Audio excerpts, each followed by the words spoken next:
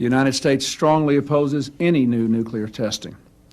This action by India not only threatens the stability of the region, it directly challenges the firm international consensus to stop the proliferation of weapons of mass destruction. I also urge India's neighbors not to follow suit, not to follow down the path of a dangerous arms race.